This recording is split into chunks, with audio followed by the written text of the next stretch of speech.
Rock and roll may live forever, but we only retire once.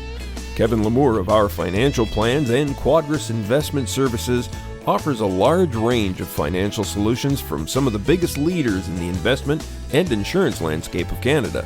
See how a solid financial plan built with friendly and professional advice can help. Find out more at ourfinancialplans.ca or give them a call at 705-949-1316. Hey folks, and welcome to another episode of the Lonesome Cowboy Podcast. And coming back for a visit, my good friend James Gedda from way down Indiana way, right? Yep, Indiana way by Indiana Chicago. way. There you are, man. Yeah, Excellent. Indiana's not far down from much, but definitely from your neck of the woods. Yeah. Hey, don't watch that new movie, House of Dynamite on Netflix. Okay. Yeah, it talks about Chicago getting hit with an errant nuclear missile. Whew. Yeah, that's yeah. Anyways, I hadn't heard of that one, but I'll steer clear of it. yeah. Anyways, so you got a new album out coming, sir, and it is called Yes, it is called South of Mars, due out November 21st. South of Mars, eh? Is that a Yeah. taken from a song that's on the album, or are you really thinking this was So at it's South of ta Mars? so it's taken from a song on the album, Okay. but the song title comes from a pretty unique place. I got the idea of it from a video I saw well over a decade ago of Macho Man Randy Savage Oh talking. my. And he was, in his signature, very erratic interview style, he says, I'm gonna do my best impersonation here. He says, I've been in the danger zone. I've been east of the Pacific Ocean, west of London, England, south of Mars, and north of hell. And I said, south of Mars, north of hell. That's something there, man. No kidding. I gotta put that somewhere. That's a Yeah. song And, line right there. I think 6 words, it's not plagiarizing either. So it's Is that the way it works? Yeah. There you go. I think seven consecutive words is plagiarism if my high school English classes Oh, are okay. still with me. That's Yeah. Now, yeah. this album has the big band on it. The Big Yep. Breakfast band. The Big Breakfast. Yep, full band. I put out three EPs, some odd singles and stuff over the years. This is my first full band, full length album.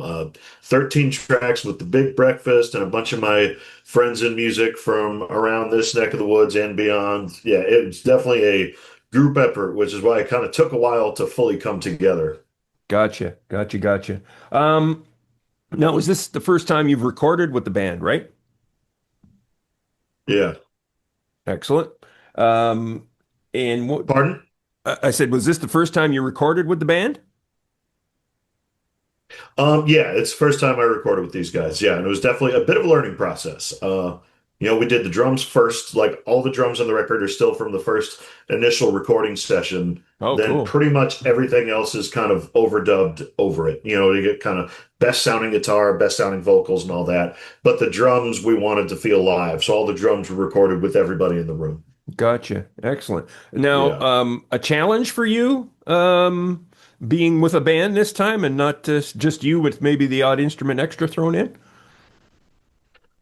It was different for sure. The recording process, especially. Recording is always like, it's kind of funny that it's so key to what we do because it's kind of the least natural thing there is, in terms of like, at least the way it's usually done with like, several takes and picking apart like, well, this verse sounded better in this song, or I mean, in this take, and this verse sounded better in this take. And it's like that, but like times everything else, right? So it's like, well, we got the good drum tracks, but everything else we can kind of and I think this is what especially some people working on their first record get caught up on is like you want everything to be perfect. And, at a certain point, getting everything to line up to be perfect is can be a little bit of a fool's errand. So I'm not saying it's a perfect record, but it's the best version possible of all my songs. It was definitely took some getting used to. I as much as I feel good about my voice, I'm about as confident in my voice as a guy with low self-esteem can be. You're never going to get me feeling less confident than when I'm recording vocals and you have to listen to the vocals in isolation with no music under them or anything. That's when I get pretty self-conscious, but it was fun putting all the pieces together. Like, oh, we got to leave room for a solo here. We got to, I'm gonna get so and so to play fiddle on this, or oh, we need a guitar solo for this, or whatever. It was fun putting all the pieces together. Definitely something different. Cool. Like even compared to when I do full band shows, it was different than that because that's just kind of start and go, one take on everything, and just get through it. Start same place, end at the same place. Whereas getting all these songs on the album right was is a little trickier because you have the time to get them correct. Yeah, exactly. Yeah, good idea. Yeah. Um, now basically it's pretty simple arrangements. You got drums, you got bass, you got electric, and you're on the acoustic, right? Yep, for that's the core of pretty much all the songs. There's a couple more acoustic ones on there, but that's the core of all of it. And then there's extra pieces here and there on most of the songs, I'd say, whether it be background vocals or another instrument or something like that. Yeah, right on.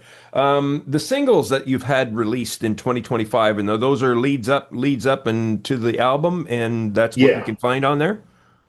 Yeah, yeah. So I think total, I've put out 5 songs of the 13 songs on the album as singles because Towns came out last May, I Right. think, because I thought the album was going to come out a lot sooner than it is. And then, yeah, this year we've put out Sleeping Around and Oh Reliable and Fins and Tuesday Nights and Thick as Thieves, and all those are on the record.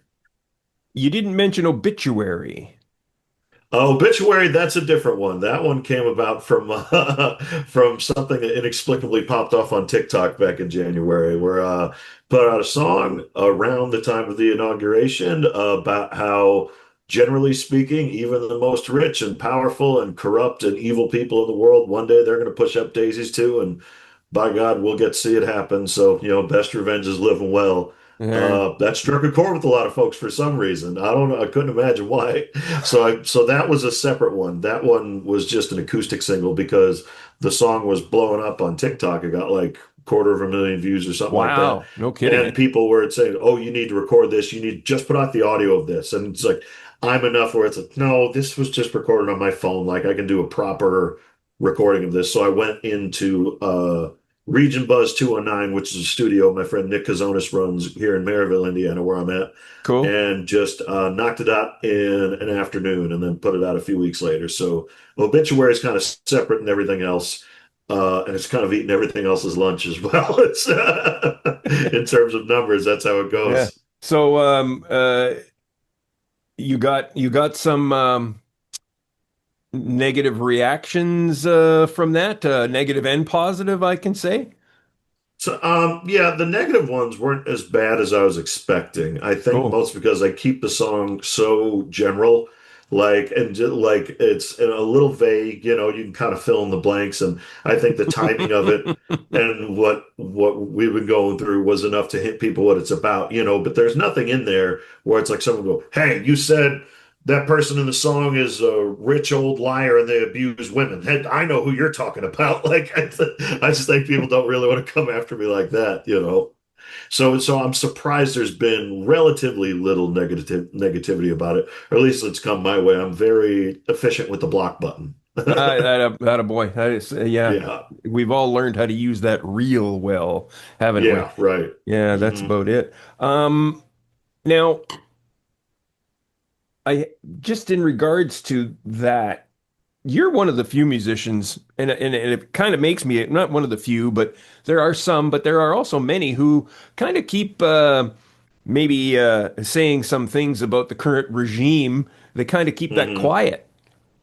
Yeah, And I. but you went ahead and I love the way you handled it because it is a wonderfully handled that way. And Mhm. so I think a lot of them are concerned about messing up their careers. That stuff doesn't Yeah. cross your mind, eh? I mean, I think it's just, where I'm at these days with my career is, it's not like I have a huge audience to lose, really. It's not trying to talk bad about myself, but Yeah. I'm mostly a regional bar musician who occasionally gets out further and I put music out. But it's like, I mean, unless you got people tracking down the owners of the bars I play at and go, "Hey, you shouldn't book this guy. He's blah blah blah blah blah." So You far, know, so I good. don't think I don't think there's that much you can take away from me. And if people hear it and they decide to stop listening, it's like uh, it doesn't make that big a difference to me, especially seeing the reaction it's gotten, Good. where I'd much rather know. Uh, like, because initially when I put that song out and it started doing so well, I put a lot of pressure on myself, like, oh, I need to make the most of this. This could be a good opportunity to advance my career Oh and yeah. this and that. And then, it's like by the time it's already out and doing numbers, you're kind of chasing a moving target a little bit. And even talking to people who know about promotion and stuff like that. It's the most I could do. I put the song out and the track of it did pretty well too on streaming services and all that. And, it's just, I try and tell myself, like, yeah, it didn't get me on TV or nothing like that. But one day, on a particularly rough day for a lot of folks, I made about 60,000 people's day better. And that, what else are we trying to do here? Yeah, no kidding, eh? Yeah, good for you. Yeah, Great thank attitude, you. the way to look at that. That's wonderful. Um, Yeah. there we go. So, what are the details on this album, James? Like as far So, as producers, directors, listen to me, it's not a movie. Producer, engineer, what yeah, studio, and the band. Let's give those guys yeah. some credit too. Yes. So it was recorded in Robot Studios in Griffith, Indiana, not too far from here. Okay. The engineer on it was Mark Adrian, who also plays bass on the record and some guitar. And it was mastered at Dynaline Mastering by Neil Zelinga, which is also an outfit in this neck of the woods. And the main band on it is Kevin Martirosian on drums. It's Mark Adrian, as mentioned, on bass. Jack Whittle mostly on lead guitar. And then there's a bunch of guest musicians. Jack and Mark both do a lot of harmonies on it. My friend Sarah does some harmonies on it. My friend Ian Gill of the band Fresh Hops, he did some harmonies on it. Stephen Jude, the front man of Fresh Hops, he plays a lot of violin on it. Jason Ray Harrell from Texas, he played fiddle on Towns. We got Joe Marsnick on some keyboard parts. And I think that's the lion's share. I play harmonica on a couple songs. And I think there's some gang vocal stuff with, just like call and response shouts, and we got a Hmm bunch of friends on there as well. I'm gonna forget somebody and kick myself, but I think that's most of the personnel on the record. It was definitely a Cool. community effort, and like the music scene around here is a very jammy scene. So there's definitely a couple songs where I just thought like, well, I want to get as many hands on the ball as possible on this because I really cut my teeth coming up learning how to play with other people in jam nights where it's like, oh, well, I've never played with this drummer before, but he works well with this bass player and this guy knows the songs, so we'll figure it out. Or it's like, oh, I've never had, keys on this song before, but the key player is sitting in, so we'll find a part for him, and so I tried to capture, especially on certain songs, a little bit of that free flowing improvisational sort of hmm feel. hmm Mhm. Outstanding.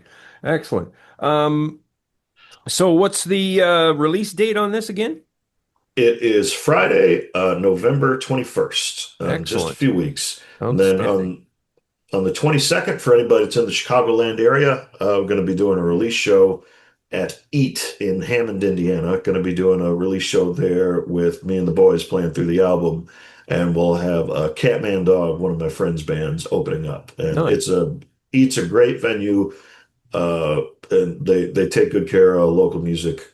And yeah, so 22nd is the release show at Eat in Hammond if you're in the Chicagoland area. Otherwise, the album's going to be out everywhere on Friday, November 21st. I gotta love it. Excellent. Eats. Gotta love it. You got a place called Eats, eh? You know Hmm. you're in for good music and good food, I hope. Yeah, yeah. I've been tagging them in posts as I've been promoting the show, and their at signal on Facebook and on Instagram is just, I believe it's drink, dance, music, food, and it's like, what else you need? There you go. What else Yeah. we doing You here? gotta love it. There you go. Yeah. So, like all DIY musicians, I mean, I'm releasing a single on the 11th of November, which in Canada and I Mhm. believe is Memorial Day in the United States. Yeah. We call it Remembrance Day here, and we wear the poppy for Okay. that. And I wrote a Hmm. song actually that I'm releasing on that day, and it's based on a letter written by World War II a husband and wife who wrote each other during World War II, and their grandson had over 300 letters. So we Oh, used, wow. That's yeah, beautiful. wrote a song. It's called the November Project. So, and I'm in the position. where you're going to be in the position, and I'm curious as to how things go because I'm sure others are. Are you right now probably going through your head is okay? That thing comes out November 21st. I got the opening on the 22nd. Then what do I do? Hmm.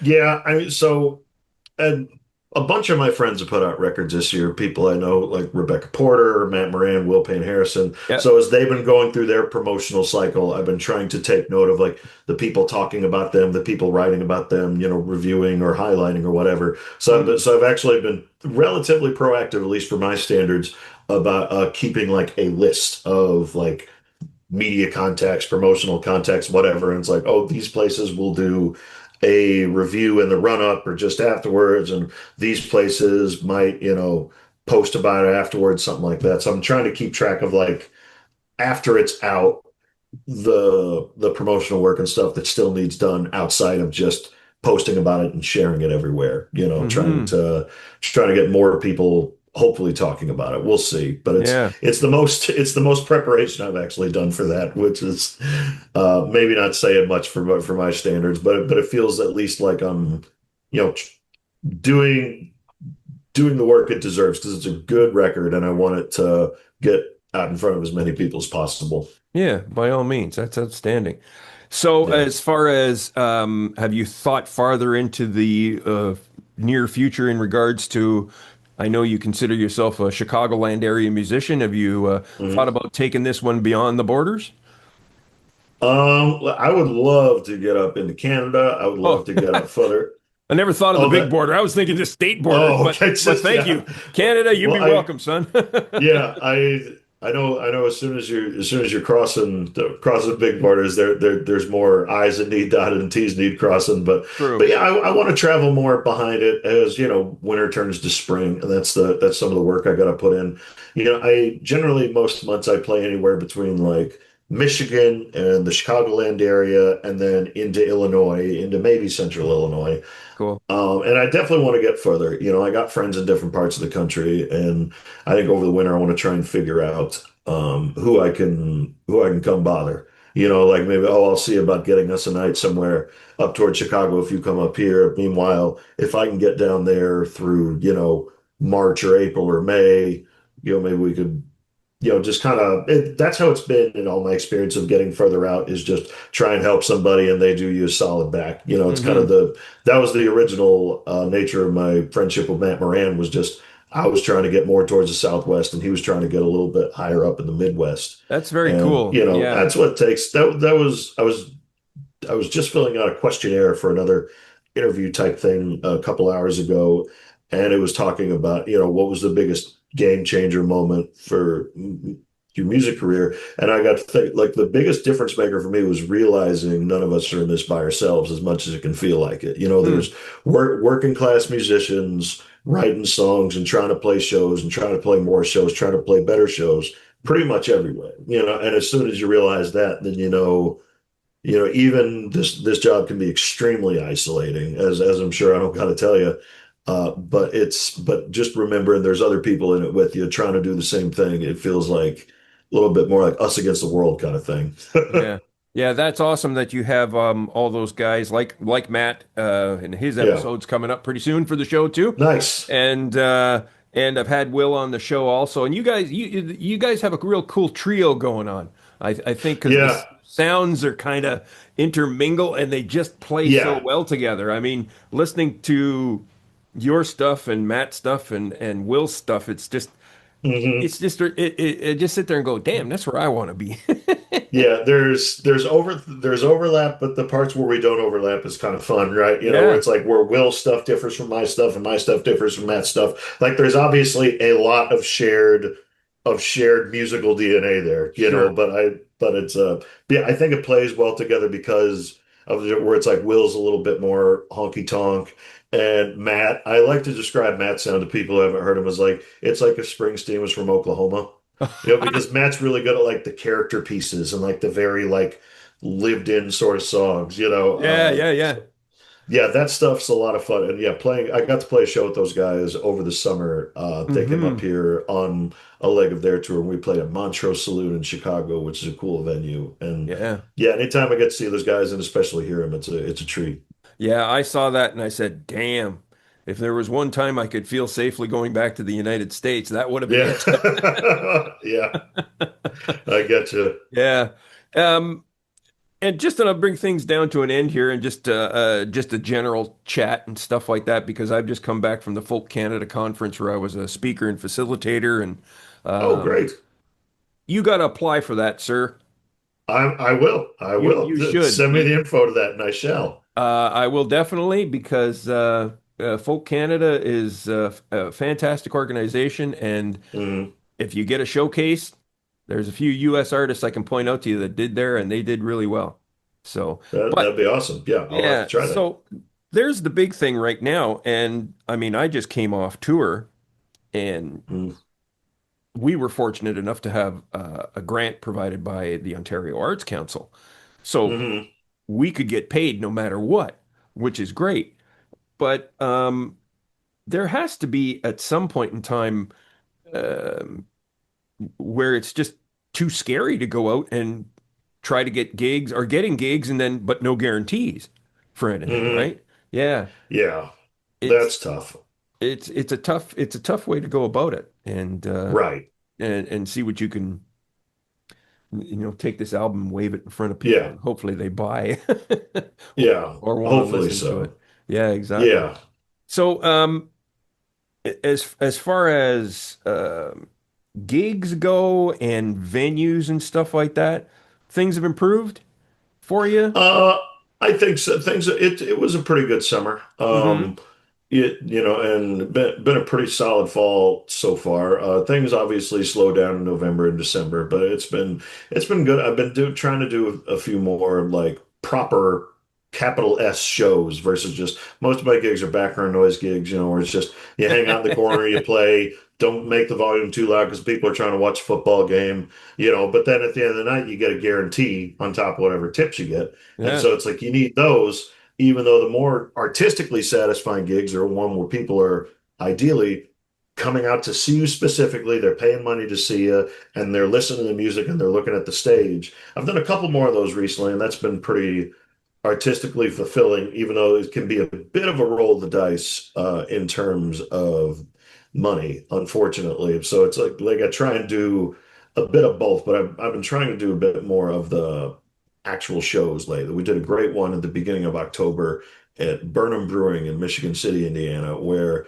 we had a big show in their back room where like just off the side of where they actually brew the beer, they made a big breakfast stout, they made a big breakfast burger, and it Nice. was pretty cool. We had pretty solid turnout. Yeah. It was a lot of fun. And it was a good reminder of like, no, there's room for this too. Even if the numbers don't necessarily add up how they ought to uh all the time on shows like that, there we don't do this to make wise financial decisions. Otherwise, I'd just be working at the bank. Day job or no day job? Not currently. No, just Okay. just this. Trying to diversify a bit, maybe get some side projects going, but no, it's like I'm always of the feeling that there's more work I could be doing on the back end of this without going somewhere 32 to 40 hours a week and just plugging away. So Gotcha. it's definitely I'm in the position to be able to, relatively privileged position where before I was living with my folks and they understood, and now I'm living with my partner and she's got a great job and she understands and we make it work for the both of us. But not every artist is in that position, so I'm I definitely hear you. cognizant of the fact that I'm pretty lucky to be able to do it for however long I can. And if the situation changes, I'll make the most of it. But right now, music is my day job. Yeah, I got it, brother. My Mm. wife is the same way. She's a saint, and Yeah. she looks at it as why wouldn't I support him in doing what she's doing? And she's Hmm. a hell of a good backup singer too. Oh, that's great. All right, James Gedda and the Big Breakfast have an album for you coming on November 21, and it is called, and I wasn't going to forget that, South of Mars. South of And Mars. South of Mars, folks, if you really want to hear country music, this is what you got to listen to. You got to listen to James. Why are you listening to the radio? Because you're not listening to James. You got to listen to James, and you got to listen to Matt Moran, and you got to listen to Will Payne Harrison. These are some of the guys making the greatest country music right now. Sorry to say about loud folks and Thank you. everybody else, but damn.